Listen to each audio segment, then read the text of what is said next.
Hey there everybody! Today we have a brand new airbrush. I just got this today and I thought I would show you some of its interesting features. So it's a Pache or Apache, I'm not sure exactly how to pronounce it. It's an American brand and it's the TG or Talon version of the airbrush. It's gravity fed.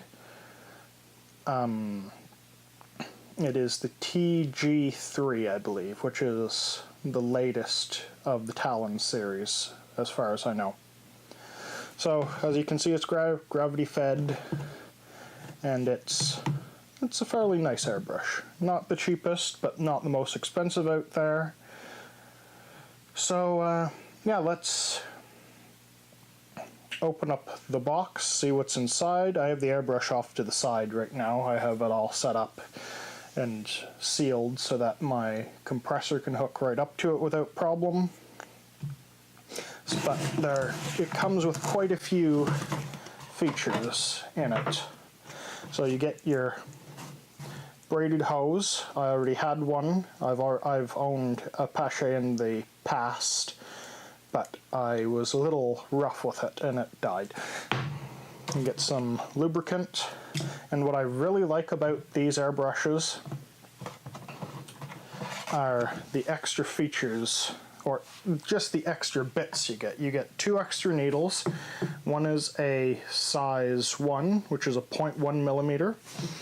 That's shown at the base, so there's a number of scores in the base of the needle. So I have a size 1 and a size 3, so it's a 0.01 millimeter needle and a 0.03 millimeter needle. It comes preloaded with the 0.02 millimeter needle.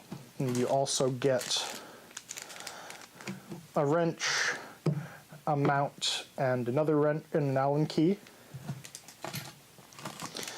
You get your 0.3 millimeter air cap and nozzle,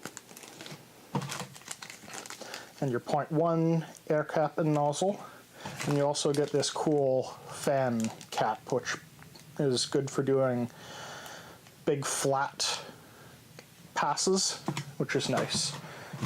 So that's everything that comes in the box. So let's show off the brush itself. So this brush is nicer than other brushes, to me at least, because the pieces are a lot more robust and less delicate. So what I mean by that is, let's show you, this is an Iwata style airbrush. People love Iwatas.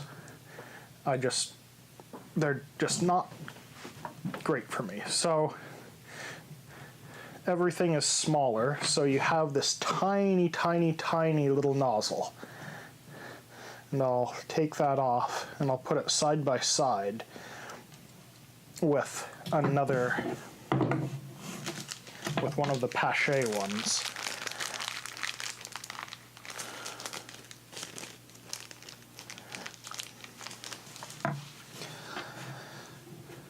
So let's try to zoom in.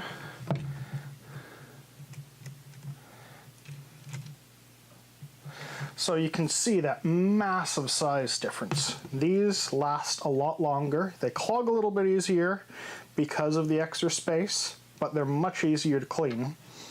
This, if it clogs, you may as well get a new one if you can't clog it with pure chemical negotiations. This one splits like nothing else, and that, I just don't like how small these are. Now the other nice thing about the Paches, which I know has almost nothing to do with the actual brush, but they are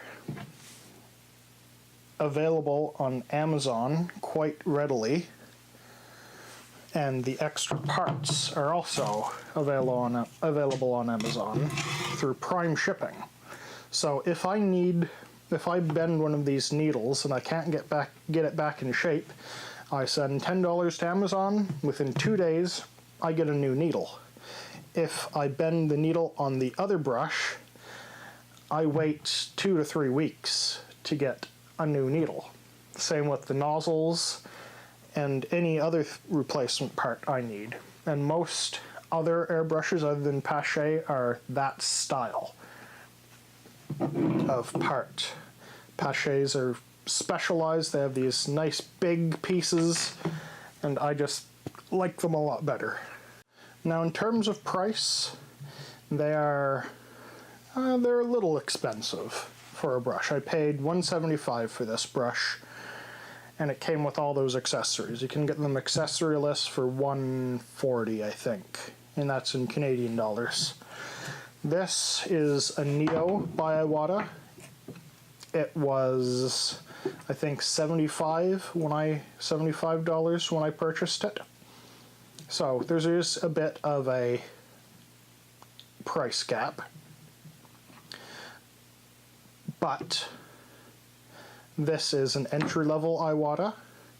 I've never owned a real Iwata, so if you want something like an Eclipse, you're looking at $250 to $300. So in those terms, they are cheaper, and I strongly believe it's going to last a little longer. Now, while I was at it, I got one of these airbrush cleaning pots. I think it's going to be a big help. I didn't realize how useful it might be just as a stand, because the last thing you want to do is you don't want to put your airbrush down, have it fall off your table, and bend something. I've done that way too many times. So this is going to be nice. It's also going to encourage me to clean my brush just like this. The other thing you don't want to do with airbrushes is you don't want to constantly take them apart and put them back together, because that will wear the threads and you can possibly bend the needle and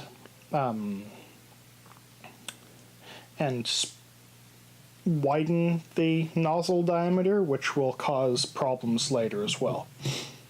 What I did when I first got an airbrush, I liked to strip it down after every use that I used it and throw it in the ultrasonic cleaner.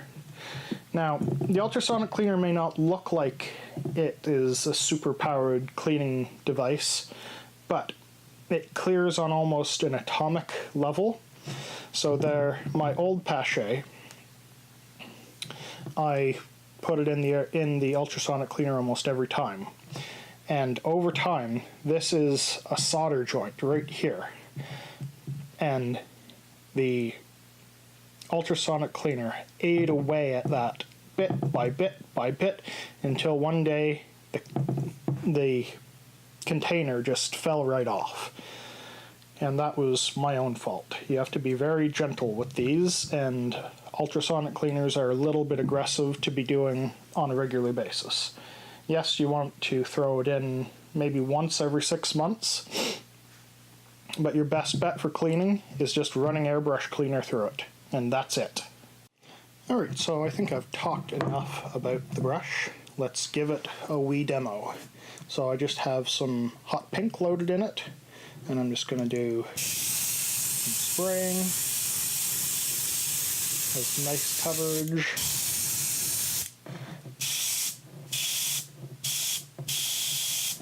Nice control to it. You can get very fine dots.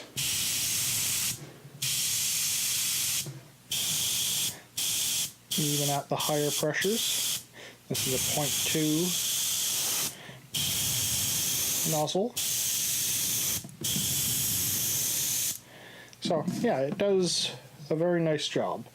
I want to show off the fan cap.